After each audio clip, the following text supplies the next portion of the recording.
What's up, everybody? Brett Mix, Macho Wrestling 101. Please consider hitting subscribe if you like watching history of wrestling videos every day, or if you like to stick up to date with Raw, SmackDown, PLE events, news and notes, reviews, pre-shows. I do all of it. So it's a new channel, and I'd greatly appreciate if you are part of it. Subscribe. Today we're doing another SummerSlam in my anthology reviews. I'm going from 1988 to 2023. So we stop at 2016 at the Barclays Center in Brooklyn, New York on the night of August 21st, 2016. And we have a tag team match to open up as it's Enzo and Cass against Chris Jericho and Kevin Owens. Enzo Amore does his usual promo work for comedy. Makes a lot of New York references.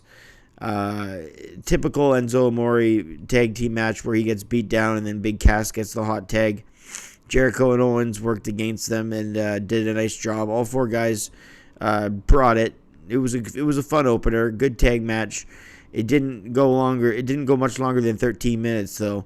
Enzo ran the ropes. Owens tossed him up into the air, and that's when Jericho hit his code breaker to Enzo to give Jericho the pinfall victory. So I rate the match 3 stars. It was just a quick tag team match to get the fans into the event. Tag team matches often end up doing that the best.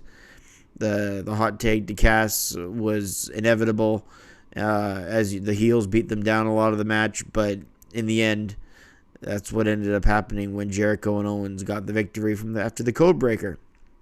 So 3 stars seems fair for that match. Next up, we had this Women's Championship on the line when Sasha Banks took on Charlotte. And this one, you have the best women's wrestler, in my opinion, Sasha Banks, going up against what the WWE calls the best wrestler in Charlotte. So this match naturally had to be good. And it was good. They gave it 14 minutes. Charlotte came with the victor, countering a head scissors. And then Banks didn't let go as Charlotte won the title by pinfall after a Banks statement that Charlotte countered by laying on top of her. This was a good match. These two women brought it as expected. Sasha Banks ends up having a lot of ladies' best matches, I feel. I gave this match 3 stars and 3/4. I thought Charlotte, even though I'm not a fan, she can definitely work, and she's one of the best workers, just like her father. I'm not the biggest fan. They can work. Ric Flair's a legend. Charlotte's a great wrestler. But just not the biggest fan for many, many reasons.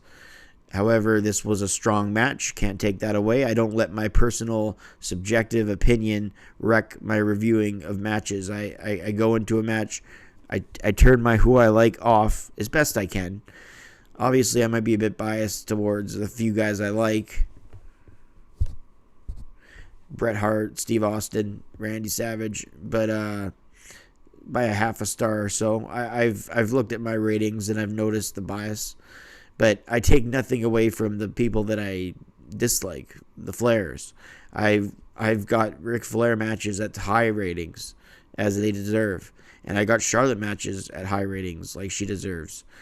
But, yeah, in the end, Charlotte was the victor here. They gave him a good amount of time to work. There's good psychology. Charlotte worked over the back of Banks throughout. So 3 stars, 3/4 seems fair. Next up, Miz and Maurice took on Apollo Crews. Maurice was with Miz. He took on Apollo Crews, defending his IC title. They mentioned that the Intercontinental title changed 14 times at SummerSlam before this match. So would it change again? No. And I don't think many people thought it would either. The Miz won a short match here. This was just to put Miz over furthermore. Apollo Crews was not over with the crowd. He did it in about 6 minutes. With the skull-crushing finale. Good to see a finisher end the match, not a roll-up of doom. So, that's very good to see. And Miz won the match. I give it about 1.5 stars. AJ Styles took on John Cena next. And wow, this is you're going to put a match like this in the middle of a show. It sometimes can help the show. It elevates it. I think of WrestleMania 8 with Ric Flair and Randy Savage. I think of SummerSlam 1992 with Savage and Warrior. when you put one of the best matches of the night in the middle of the show, it can help everything flow a bit better, and it takes pressure off the main event because you already have a show-stealing match. But AJ and Cena had wrestled before, but not many times before this matchup happened, and they just had instant chemistry. This match was all about it was good wrestling in the first 15 minutes, but the last 8 or 9 minutes was just not a kick out fest, but tremendous near falls by both guys, and I really thought Cena was going to win a few times in this match. Cena nailed Styles with a huge clothesline to slow him down. Went to the middle rope with Styles on his shoulders, hit the attitude adjustment, but Styles kicked out at 2 off the top rope. Big near fall there. Same finish that they did at Battleground earlier. Cena was shocked that Styles kicked out of that. He backed into a corner looking stunned about it. Cena went for another double A attitude adjustment, but Styles landed on his feet and hit the Styles Clash again. He didn't cover, though. He went to the outside and hit Cena with the phenomenal forearm before getting the victory at 23 minutes. The crowd went nuts for the win as AJ Styles beats Cena. I give this match a 4 stars and a quarter. It was a tremendous wrestling match. As I said, the last 8 minutes was just such fun. The climax was off the charts with all the near falls. It definitely stole the show and was one of the best matches of this year in 2016, if not match of the year. So 4 stars and a quarter I give it. Next up, we have the WWE Tag Team Championship. Kofi Kingston and Xavier Woods with Jon Stewart taking on Luke Gallows and Carl Anderson. Not the greatest match here. It was decent at best. It went 10 minutes, which is probably about 5 or 6 too long. Big E with a belly-to-belly on Luke Gallows. The ref called for the DQ as Big E tossed Gallows into the barricade. There was a ring post attack. Stewart tucked his shirt in and tried to escape, and the heels grabbed him. Big E, when he came running down, got the New Day disqualified. So Gallows and Anderson won. New Day retained the titles and then celebrated with Stewart after the match, even though they lost. So it was kind of surprising. 1.5 stars, I'll give that match. It was kind of a clusterfuck, and it went on a little too long. But it was a good match to get the fans back in their seats, so to speak, after the big dramatic Cena Styles match. Any match that followed Cena Styles was going to need a breather, so it's good that they did that match because they want to be pumped up for the next match, was the WWE World Heavyweight Championship match between Dean Ambrose and Dolph Ziggler. You got 2 good workers in the ring here. Another seesaw match back and forth. No wasted motion in this one. It was decent. It didn't get to that next layer, but they gave them 15 minutes. Some slow spots in the match, but overall, Ziggler did a good job. He hit the zigzag and got a 2 count. The fans weren't really into it as much as they could be, so I think Cena and Styles really left the crowd hungover in a way. Ambrose nailed a huge clothesline to dog Ziggler down. When Ambrose got up top, Ziggler went after him. Ziggler went for the top rope X Factor, but Ambrose landed on his feet and hit Dirty Deeds for the pinfall at 15 minutes. So I give the match 3 stars.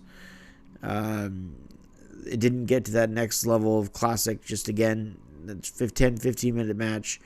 But it was not going to come close to Styles and Cena. I mean, Styles and Cena already set the pace, set the bar, and they weren't going to raise it. So still a decent match, though. Didn't take anything away from the event. Becky Lynch, Naomi, and Carmella took on Natalya, Alexa Bliss, and Nikki Bella.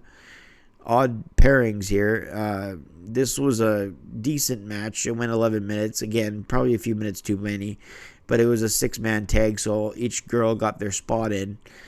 Natalya, Alexa Bliss, and Nikki Bella got the victory after Nikki finished a TKO slam to Carmella. And I gave the match 2 stars. This was decent enough. They gave each lady enough time to hit their spots because it did go over 10 minutes for a 6-woman tag. Yeah, so 2 stars seems about right. Next up, we have the Universal title on the line between Seth Rollins and Finn Balor. Debuting this title, who would get the victory? Both these wrestlers, obviously, not in-ring gods or anything, but they're definitely known for their in-ring skills. And they gave this one 20 minutes, so this was a very good match, to say the least. This one did get to that other layer of classic. So this is the second classic match of the night. Again, its last 10 minutes were just like the Styles Cena match. It went back and forth. Rollins met Balor up top for a superplex. Balor avoided a pedigree. Balor with another drop kick in the corner, and he went up top. Balor with the coup de grace off the top and connects for the 1, 2, and 3. And Balor wins after 20 minutes. The coup de grace, I mean. And yeah, he won it at 20 minutes. I just wrote different. So yeah, the new Universal Champion, Finn Balor. So good for Finn to get the win.